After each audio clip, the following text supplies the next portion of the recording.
Esse é o High Low, o podcast sobre os altos e baixos da moda. O meu nome é Olivia Merchior e eu sou Isabel Junqueira. Oi, Oli! Oi, Bel! Bem, o assunto de hoje eu acho que é um tema muito caro a todo mundo que trabalha com criatividade no geral, e muitos dos nossos ouvintes nos escreveram pedindo para que a gente falasse sobre o processo criativo, né? É, o bicho-papão, né? De qualquer pessoa que trabalha com criação. Todo mundo, eu acho que fica sempre curioso para saber como que as ideias surgiram, como esses criadores que a gente tanto admira, não só na moda, mas como na arte, na literatura, na dramaturgia, né? Como que essas ideias originais surgem, né? O que eles fazem, o que eles tomam? O que eles fazem, né, Olivia? Lembra quando você estava aqui em casa preparando uma certa concertação para a Premiere Vision? Porque quem não sabe, a Olivia, ela é coordenadora de moda da América Latina e ela tem reuniões 2 vezes por ano com o pessoal da Premiere Vision, né, do mundo todo. E aí, por acaso, ela estava ficando aqui em casa uma semana antes da grande apresentação, né? Então, a Olivia tinha que apresentar o que ela estava pensando, né? Do que estava acontecendo no momento, das tendências. E ela falou assim pra mim: Isabel, eu preciso sair daqui. Eu fico muito Você doida. Você tava parecendo... Olivia, você estava parecendo uma artista maldita. Do século XIX. Não, mas olha só, o João, né, ele sempre, né, o meu namorado, né, há 15 anos, o meu namorado há 15 anos, ele sempre me diz que esse momento pré-concertação é a pior coisa de ficar do meu lado, assim, porque eu paro de pensar racionalmente, eu fico parecendo uma doida, eu só falo maluquice, eu só fico falando comigo mesma, eu fico obcecada, eu começo a querer ler tudo e ver tudo, e ir a todas as disposições, eu nunca acho que tá enough, adoeço, né? Fico doente, fico doente e aí depois da concertação parece que tá tudo resolvido, é catártico. E eu tinha feito uma entrevista pro podcast com a Lívia Campos, da Beira, né, que é uma marca que existe desde 2014.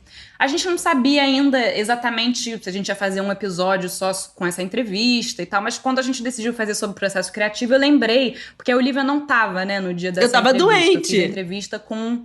Você tava doente, exatamente, foi bem nessa época. Exatamente. E aí eu fiz a entrevista com o nosso querido Augusto Mariotti. Também tem um podcast Fashion Weekly. Se inscrevam, é ótimo. E eu lembrei que teve uma parte em que a Lívia fala muito do processo criativo, nem tanto de se criar uma coleção, mas de se criar uma marca mesmo, né? De você decidir quem é você como marca, qual é o seu DNA, qual é a sua identidade, né? O que você quer mostrar para o mundo. Então, acho que é um bom começo, né, Olivia, pra gente ter essa conversa. Eu acho que tem uma definição sobre o processo criativo que fala que é um movimento obsessivo para resolver um problema. Você tem um problema a resolver, no caso da Lívia, o que seria a marca dela, o que a representa como estilo, né? Como imagem, como nome, tudo, e como você coloca algo no mundo que é a tradução de um dilema interno, né? De uma vontade de fazer nascer, de botar um filho no mundo. E agora vamos ver o que a Lívia falou. Eu pergunto para ela qual foi o maior desafio que ela teve com a marca. Desafio de começar... Acho que começar é mais fácil do que continuar. No começo, os maiores desafios eram... Tipo, os meus amigos, os meus colegas estavam todos empregados. E eu tava na bunda... Eu tava sentada, assim... tendo que lidar com os meus próprios pensamentos, com a minha organização de como eu vou criar um modelo de negócio. E, na verdade, eu fiz isso eu tive uma consultoria também, com uma ex-professora minha da PUC que eu pedi. E foi uma sorte, porque ela estava grávida, então ela tinha que trabalhar de casa, e super funcionou, que é a Joana Pessoa. E aí, o que aconteceu foi... Você falou antes, como é que começou? Você já sabia o que você queria? Sim, por um ano eu fiquei desenhando exatamente porque eu não sabia o que eu queria. Se eu queria fazer produtos, se eu queria fazer modas, que produto que ia ser uma solução, ia ser o sistema, o que é, como é que ia ser, por que ia ser, o que é, são essas coisas. Então eu tive que entender muito para onde eu olho, por que eu olho e entender essas perguntas e a partir daí recortar qual é a persona, o motivo, quais são as tendências, o que está acontecendo. Então eu fiz um material muito grosso de informação e recortei muita coisa. Tipo, consegui desenhar qual é o perfil de pessoa que eu queria atingir, qual é o perfil que eu não queria atingir.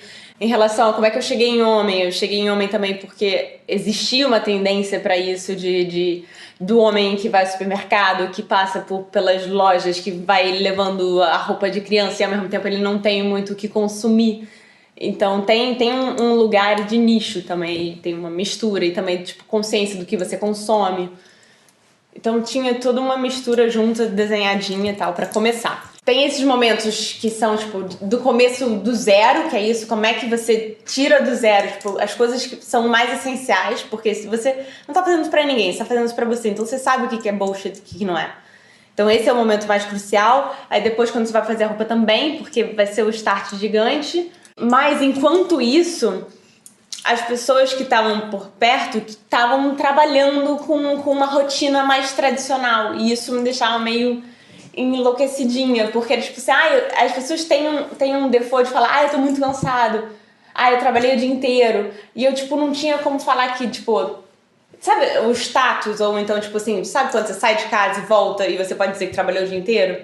E quando você tá em casa não sai, e parece que você não trabalhou, e aí você tem que falar, eu juro que eu trabalhei, eu juro. Você fica num lugar meio filhinha do papai que você não saiu. E, bom, se você tá deitado, porque você não tá trabalhando. Se você tá ereto na cadeira, porque você tá trabalhando. Então, tem um lugar social muito estranho de você fazer uma coisa independente.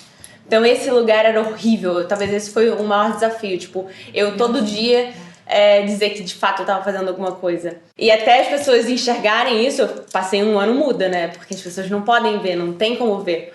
E nenhum amigo meu viu nada. Então, tipo assim, as primeiras roupas que eu mostrei em feira. As mesmas roupas que eu mostrei em Paris. Pra minha mãe, pra minha melhor amiga e pra primeira loja que eu mostrei. Então, não teve esse lugar onde era, olha só, mais ou menos, entendeu? Então, esse gap era, tipo, você tem que ser muito seguro, sabe? Toda hora a gente, tipo, caraca... E dava umas enlouquecidinhas, eu tive que tomar uns remedinhos pra acalmar. Mas você teve um tempo, você se deu um tempo aí pra poder realmente criar a Beira, né? Você ficou aí gestando a Beira aí pelo menos um ano, sem que ninguém visse nada. Esse é um tempo que fez diferença, com certeza, no que você mostrou para as pessoas do que você tinha propor, né? Fez muita diferença. Muita, fez toda a diferença do mundo. É a diferença crucial. Crucial. Tem várias pessoas que falam assim, eu queria tanto refazer eu quero essa bermuda. É a primeira bermuda que eu desenhei, sabe? São as primeiras coisas. E ao mesmo tempo eu vejo, sei lá, amigos meus, quando você tá num trabalho constante, que você entrou e de repente está se vendo lá, e às vezes tem que parar, sai do emprego e fica entram no exatamente modo que eu tive quando eu saí da faculdade, que é esse modo, tipo assim, um buraco negro, que você fica, tipo, se questionando pra caramba. Então todo mundo vai se deparar nesse momento. Assim, não é uma coisa especial pra mim.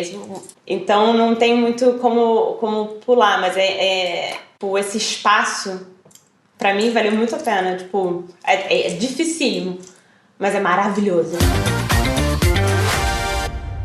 Acho que a Lívia resumiu bem, né? Um buraco negro esse processo criativo. Quem falava muito disso era a Lene também, no nosso outro podcast, para quem não ouviu, né? O Luxo, Suor e Areia. A Lene falou que depois de anos trabalhando, né? Décadas, no caso dela, trabalhando com moda, ela ainda se coloca nesse lugar que a Lívia está comentando, que é esse beco sem saída. Eu acho que a Lene fala do túnel, né? Quem não conhece a Lívia, a marca dela chama Beira. Ela foi criada em 2014, ela está no Rio de Janeiro e ela tem uma peculiaridade bastante interessante, né, Bel? Porque ela começou a trabalhar com essa questão do agênero, Só que ela mesmo diz que isso não é uma questão para ela, né? Ela, na verdade, faz roupas que ela gosta de usar, mas ela diz que ela pensa num design que seja absorvido, né, tanto por homens quanto por mulheres. Ela acabou de fazer o 3º desfile dela na São Paulo Fashion Week. Ela veio do Projeto Estufa. A Lívia tem essa ideia da coleção que é permanente, né? Ela não tem grandes temas que fazem uma rachadura no estilo do que ela apresenta. E eu lembro que depois do primeiro desfile, eu e Augusto, né, a gente se perguntava o que ela ia. A gente perguntava para ela, o que você vai agora pensar para desfilar no próximo? E ela falou, eu acho que é isso aí. Mesma coisa. É isso aí, maravilhoso. E aí a gente chegava para ela e falava, Lívia, mas eu acho que você precisa de alguma coisa nova, né? Alguma coisa. Ela falou, olha, a construção do meu pensamento é essa, não tem grandes modificações. Mas eu acho que a partir da experiência do desfile, que ela gostou muito, né? Foi um desfile muito bonito, porque ela tem esse controle intuitivo sobre o que ela faz, né? Eu falo controle porque ela tem muito claro, de uma maneira muito clara e objetiva, o que ela quer propor em termos estéticos, e ela tem um grupo de pessoas bastante interessantes que trabalha, né, ao redor, criando essa linguagem da beira. Então, para quem quer conhecer um pouco mais da marca, tem um Instagram, também tem os 3 desfiles na São Paulo Fashion Week. Quando eu estava editando um pedaço da entrevista, eu lembrei de 2 coisas. A primeira é do livro L'Œuvre, do Émile Zola. Em português, eu não sei se foi publicado, deve ter sido publicado em algum momento no Brasil, mas a tradução é A Obra. Esse livro foi lançado em 1886. Dizem que falaram muito tempo que o Zola tinha se inspirado no Cézanne, né? Porque o personagem principal, o Claude Lantier, é um pintor meio maldito, né? E essa época, no final do século XIX, era bem quando tinha os impressionistas que estavam fazendo uma pintura completamente anti-acadêmica na forma e no conteúdo. A gente já falou várias vezes, né, Olivia? Quando você tá na avant-garde, né, é um lugar muito difícil de se estar. E algumas pessoas conseguem se impor e outras não. É o caso do personagem desse livro, que é bem difícil de ler, porque você sente toda a dor, é um horror. E o Zola, eu estava lendo agora uma citação dele, ele fala que esse livro é sobre o esforço da criação de uma obra de arte, né? O esforço de sangue e de lágrimas. Um parto doloroso, porque ele nunca está contente com o que ele produz. E, spoiler alert, ele, no final do livro... Enfim, será que eu conto? Conta. No final do livro, ele se suicida em frente à obra dele que ele estava... Durante o livro todo, ele quer... para provar para o mundo, né, que é assim que se faz arte, essa é a verdadeira arte, e a obra fica inacabada. Então eu lembrei muito desse livro, e lembrei também da última Bienal de Veneza, não essa que acabou de começar, mas a de 2017, que chama Viva a Arte Viva, foi a exposição principal, né, com a curadoria da Christine Marcel, e ela fez uma exposição sobre o que é ser artista. Eu não sei, viu, Olivia? Vi, eu fui. Eram em 9 capítulos e começava exatamente no ócio. Tinha uma obra de um artista croata com fotos dele dormindo, assim, numa cama. E é muito impressionante agora, no momento em que a gente está vivendo, né, no Brasil, em que tem uma caça às bruxas, né? Quem é de humanas e quem é de criação, né? Como se fosse vagabundo. Eu acho que isso que a Lívia trouxe fala muito bem sobre essa sociedade que a gente tem vivido, aonde o ser humano e o pensamento criativo vira quase... tem um status de máquina, né? De uma produção constante, aonde ela diz que essa coisa de estar deitada parece que você não está trabalhando, né? O pensamento sobre as coisas é um não trabalho. O trabalho é você estar sentado ereto numa cadeira, ela fala muito bem. E tem um livro que foi lançado em 2010, mas ele ficou bastante popular no ano passado aqui no Brasil, de um escritor chamado... Eu não sei se eu vou conseguir falar o nome dele direito, tá? Mas é o Byung-Chul Han. E o Byung-Chul Han, ele tem ele tem alguns livros, né, que falam que fazem uma crítica à sociedade. Esse mais conhecido chama A Sociedade do Cansaço, aonde ele diz que a gente está inserido numa sociedade aonde você precisa estar sempre exaurido no trabalho, né? Você precisa chegar ao seu limite, e esse lugar da contemplação, esse lugar de, como a Lívia falou, de estar deitado pensando sobre o que você vai fazer, acaba sendo um lugar condenado, né? Que você não pode falar com muita gente. E aonde você tem que trabalhar como uma máquina para você ser visto como uma pessoa que produz, uma pessoa relevante. Né? Então, a única coisa que você consegue fazer quando você chega em casa é ligar uma Netflix e ver o nada. Vai ativar a sua retina, mas que, sabe, é algo para te deixar num estado um pouco mais tranquilo depois que você exauriu todas as suas forças práticas e intelectuais. Então, isso que a Lívia falou, e sim, obviamente, eu acho que ela teve esse privilégio, né? Não é todo mundo que consegue chegar nesse lugar de conseguir ficar um ano, né, nesse estado mais contemplativo, não contemplativo versus o trabalho, né? A contemplação como trabalho, e isso que a gente deixou de acreditar, mas a forma que ela fala, né, sobre esse lugar angustiante de você trazer algo novo e algo que você acredita e conseguir trabalhar isso numa forma de linguagem, vendo coisas e se apropriando de coisas, mas também deglutindo, engolindo e devolvendo ao mundo de uma maneira singular, eu acho que é a base, né, desse processo criativo. O Machado de Assis, por exemplo, ele era uma pessoa obcecada pelo Shakespeare. Tem até um estudo há pouco tempo que falava que na obra dele foram encontradas mais de 230 citações diretas às obras de Shakespeare. Mas isso não quer dizer que ele se aprofundou e gostava, e aí ele quis fazer a mesma coisa, né? Que é o que tem acontecido muito hoje em dia, das pessoas verem algo que deu certo e elas quererem, né, trazer para si o resultado final, que a gente falou no último episódio, por exemplo, e não o processo em si. Então, é aquela história que a gente fala, ficar lendo o livro do Steve Jobs para tentar ser o Steve Jobs. Né? Se você quer ser o Steve Jobs e ficar atrás de cases de sucesso para querer copiar, ele nunca vai vir, porque você abandonou a ideia do processo e você está focado em repetir o produto final. Agora, a gente tem que falar num dos nossos jogos favoritos, que é o Oblique Strategies, que é um jogo criativo. É meio que um tarô para pessoas criativas, né? Que foi criada no início dos anos 70 pelo Brian Eno e pelo Peter Schmidt, que era um pintor inglês. Eu descobri esse jogo quando eu estava fazendo uma matéria com o Júlio Villani, que é um super artista brasileiro que mora aqui em Paris. E ele foi aluno do Peter Schmidt nos anos 70. E aí o Peter Schmidt chamava algum dos alunos dele para trabalhar acho que na época do Júlio já era uma segunda edição, de repente segunda ou terceira edição do Oblique Strategies. Aí então o Júlio ele embalava os jogos, vem numa caixinha.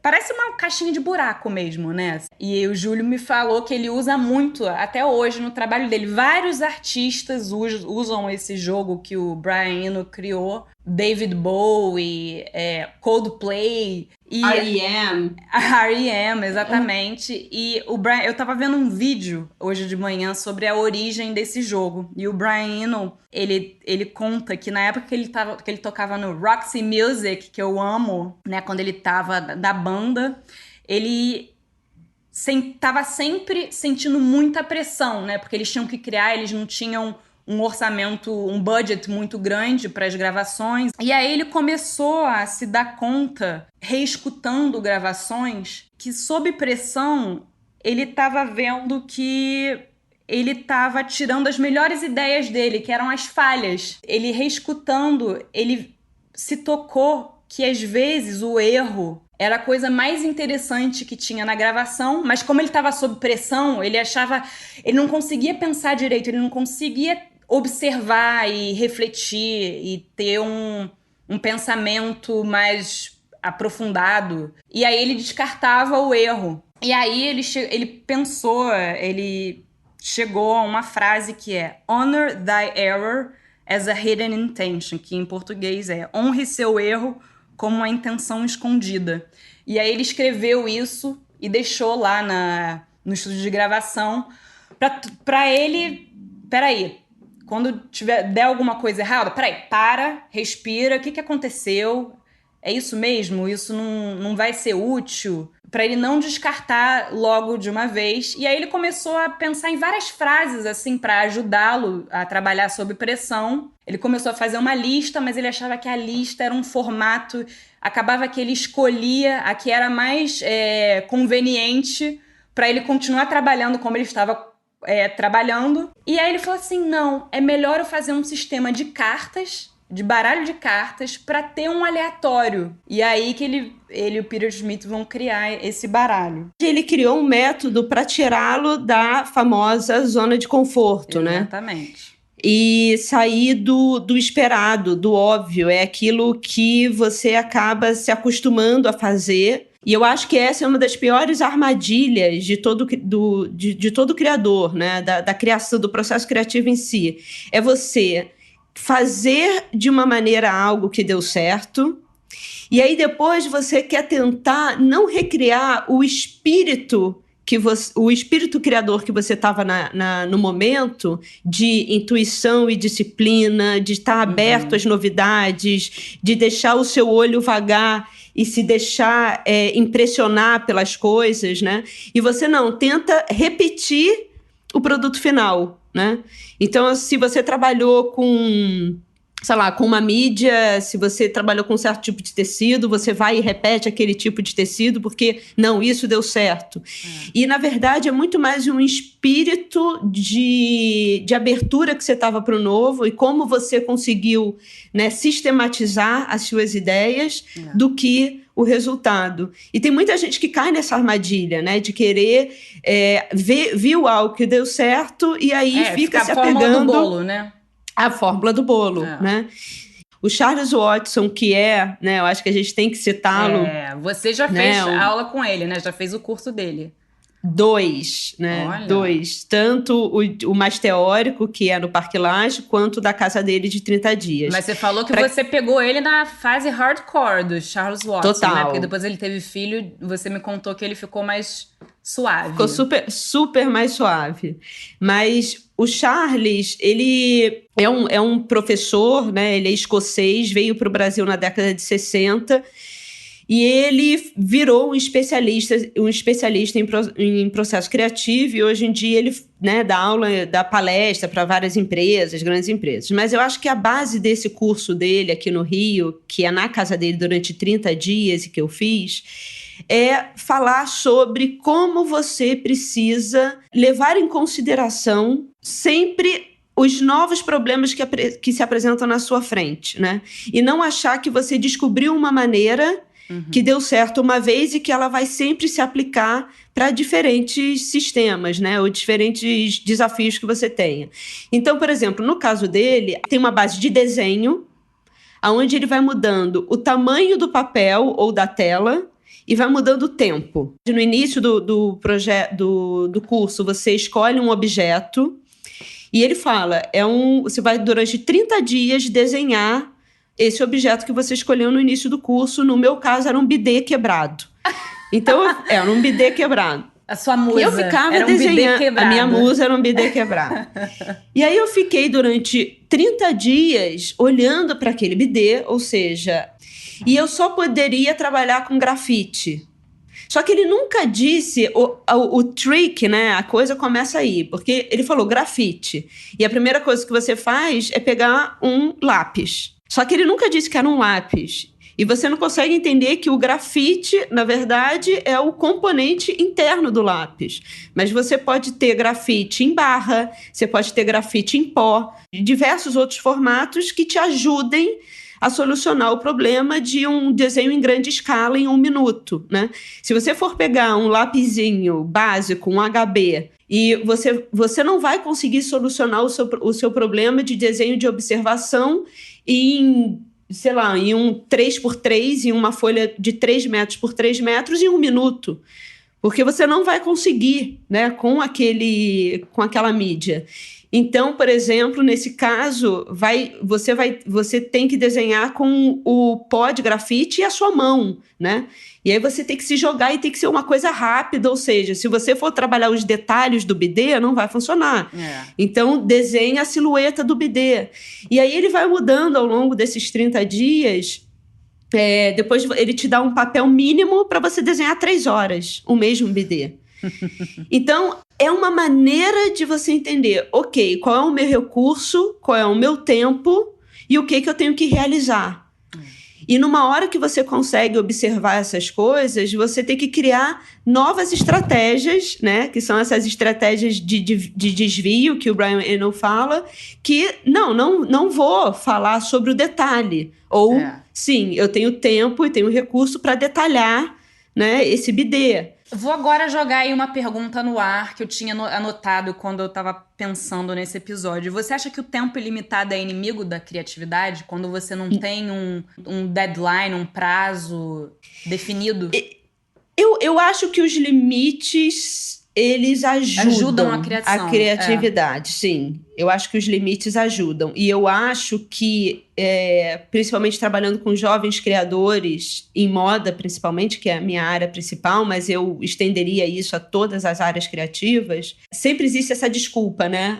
Eu não tinha recurso, eu não tinha dinheiro para, eu não tinha tempo. O não tinha tempo é o clássico. E o que a gente fala, o que eu falo para eles é: nunca vai ter tempo suficiente. Né? Nunca.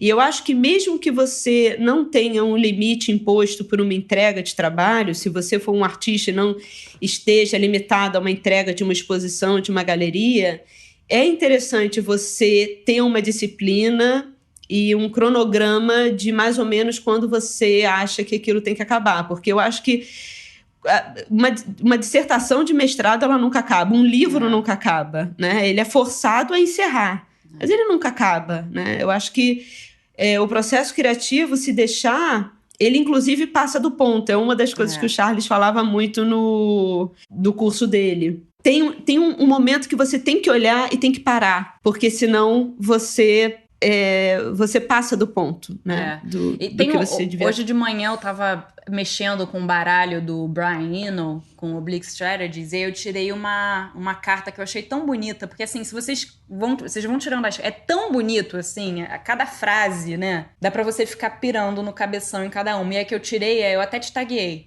gardening, not architecture. Eu acho que isso, para falar, para definir o processo, é isso, né? Porque o processo está muito mais próximo da jardinagem do que da arquitetura. O processo nunca acaba. Ele nunca acaba. Né? O meu hoje, gente, eu comprei também. A Isabel me apresentou. Olha, eu influenciei digitalmente muitas pessoas. Brian Eno tem que me dar uma porcentagem. Augusto também comprou. Não, é demais, é demais. E o meu hoje saiu Seja Sujo, né? Então você nem tomou banho hoje.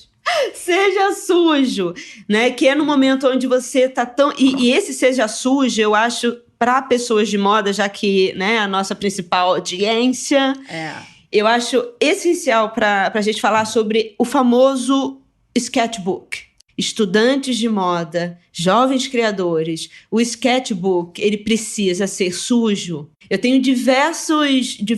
Ele não precisa ser sujo. E a sujeira não necessariamente é uma mancha, é um dedo, é uma... Sabe? É uma coisa... São as lágrimas de jogada. Dor e da dificuldade de se ser um estilista em 2019.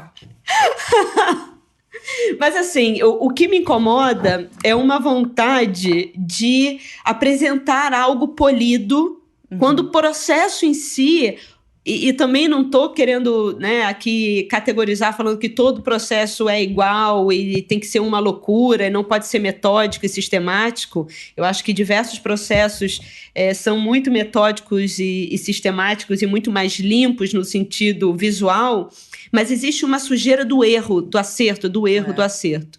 É muito complicado hoje em dia quando a gente recebe um portfólio de um jovem criador e ele mostra o sketchbook junto com o portfólio. Lembrando que o portfólio é uma coisa e o sketchbook é o lugar dos rascunhos, né? Que, pelo menos quando eu fui aplicar para a Central Saint Martins, o Charles me disse, eles querem ver muito mais o seu sketchbook, que eles querem entender a maneira que você pensa, do que o seu portfólio. Porque se você está entrando num você é um curso, jovem você não sabe fazer. Exatamente. Então, assim, eles não acham que você vai ter uma foto de uma roupa perfeita e tal, porque senão você não estaria aplicando para o curso. Então, o que é interessante para um professor, ou muitas vezes para um profissional, para um dono de marca que quer, né, que está procurando um jovem criador, um estagiário, é entender como a pessoa pensa e como que ela organiza as ideias dela. E isso não necessariamente é um livrinho bonito, quase intocado, onde as pessoas ficam mais preocupadas com o design gráfico do que o pensamento da criação do vestuário, no caso de moda.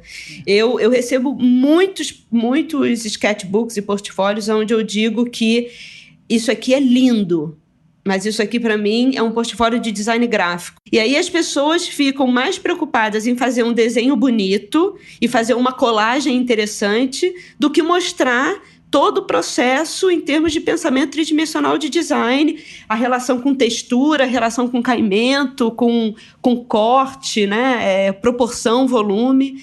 Então, isso eu acho um dos grandes problemas do processo criativo hoje, da criação de moda, é o pensamento bidimensional versus o tridimensional. Eu estava pensando aqui agora, escutando você falar, qual estilista você acha que tira de letra o processo criativo? Que sabe que vai ser doloroso, mas que sabe que no final tem a luz no final do túnel e que vai dar certo? Quem é que lida bem com isso? De maneira mais saudável, digamos assim. Tô tentando achar alguém. Olha, pensar. Aí, Bel, eu vou trazer a história da Rei Kawakubo. Gente, a Rei, que é a estilista da Comme des Garçons, né, a diretora criativa, né, a criadora a fundadora da Comme des Garçons, a Rei, ela é conhecida por ser uma super vanguardista, né? Os desfiles são performances de arte, né, Isabel? Assim, né? Ela coloca muito mais um espírito na passarela do que realmente uma roupa comercial e tal, e que depois ela resolve de outra maneira, né? Ela também é dona da Dover Street Market, né? Para quem já viu aquele coraçãozinho com olhinho, né? É o canal de venda dela, né? Então, mas ela sempre ela tem um processo que é muito, muito singular. Agora, o que eu acho interessante é que a maioria das pessoas pensam que eu quero ser uma artista, eu quero trabalhar com moda, com a parte de criação, eu não quero fazer uma roupa comercial, coisa para vender. E muitas pessoas se referem a Rei Kawakubo como essa pessoa da criação livre, vanguardista, que não precisou se ater, né, às demandas de mercado e tal. E é uma visão muito equivocada. Quem já leu algo sobre a Rei Kawakubo, alguma entrevista das poucas que ela deu, a gente vai colocar nas referências uma do ano passado, né, de 2018, que ela deu para o The Guardian, que chama Uma Rara Entrevista com Rei Kawakubo, da Comme des Garçons, onde no final do artigo, a jornalista pergunta para ela: quais os elementos do seu trabalho você gosta, né? Aonde você tem prazer no seu trabalho? E ela responde: não existe prazer no trabalho. Ela diz que as pessoas que têm prazer no trabalho, ela acredita que são as pessoas que não estão levando o trabalho a sério. A única esperança para se criar algo novo é nunca estar satisfeito. Então, saindo desse ponto, eu concordo um pouco com a Rei Kawakubo que as pessoas que não sofrem tanto talvez sejam as pessoas que não se jogam tanto. Porque você, para estar mais tranquilo, né, e falando, não, esse trabalho está bom, você tem que entrar num estádio de satisfação com aquilo que você faz, que pro processo criativo é quase impossível, né? Se você realmente está querendo trazer, está questionando o mundo à sua volta, é um processo difícil de ficar satisfeito, né? Então, para responder minha pergunta, você acha que não tem nenhum? Não, eu acho que existem níveis de criação e níveis de processo. Eu acho que talvez as pessoas que não estejam tão comprometidas, e isso para mim não é um problema. Para mim né? também não. A Beatriz Milhazes tem uma frase que eu acho também muito boa para também desmistificar esse lado do gênio criador que só sofre, é muito louco e é bêbado e se droga e vai para sarjeta, né? E que não, existe um lado de disciplina muito importante, né? Porque a gente também tem esse outro lado de pessoas que têm ideias incríveis, mas que simplesmente não têm a disciplina necessária para colocar em prática. E não vai a lugar nenhum, né? A gente brinca que cai no pó de piripimpim e fica lá pro resto da vida, não consegue emergir. E a Beatriz Milhazes, ela fala, para mim, eu chego no ateliê às 8, 9 da manhã, eu saio do ateliê às 5, 6 da tarde, e é isso. É horário de trabalho. E a minha criação, eu tento fazer com que ela me pegue nesse horário. O Eureka, do Arquimedes, né? O Zeitgeist, né? No caso da Arquimedes, por exemplo, o pegou na banheira, no caso da coroa, né? Então, mas só pega na banheira, ou só pega no chuveiro, se você estiver obsessivamente pensando em solucionar um problema. Que é o que o Brian Eno fala que... sei lá, porque às vezes você entra num estado obsessivo de solucionar um problema e você deixa de ser atravessado pelo aleatório, pelo inesperado. Porque você deixa de ver as coisas à sua volta. Você então, se por isso fecha, né? Você se fecha. Por isso que é tão importante o ócio criativo. Que é esse momento onde você não vai fazer nada. Sim. Né? Não vou fazer nada. A galera do Steve Jobs ficar lendo a vida dele, querendo se vestir igual ao Steve Jobs, e querer comer igual ao Steve Jobs, e querer falar igual ao Steve Jobs, e fazer as apresentações igual ao Steve Jobs. Mas se você não tem um problema obsessivo que você quer solucionar, você nunca inclusive, quando você já falou essa coisa do Steve Jobs, dos estudos de cases de sucesso, acho que por um vídeo no meu YouTube, né? Que tá na preview aqui, em alguma das previews do podcast. E, nossa, meteram pau em cima da gente por causa disso. Porque o pessoal precisa de uma Bíblia, né? Precisa de uma Bíblia. Essa ideia do aí que metem o pau mesmo, né? Quando a gente questiona a ideia do propósito, quando a gente questiona a ideia da sustentabilidade, quando a gente questiona todo mundo falando sobre diversidade, né? Porque quando o discurso se torna uma regra, a frase é: se todo mundo está fazendo, desconfie. Porque parou de ser uma ideia original e uma ideia com uma potência, né, de um pensamento revolucionário, e virou regra. Né, e virou um método aplicado por diversas outras, né, marcas que tentam continuar o sucesso do discurso de alguém. Mas a sustentabilidade não é importante? Óbvio que ela é importante. O famoso propósito não é importante? Óbvio que é importante.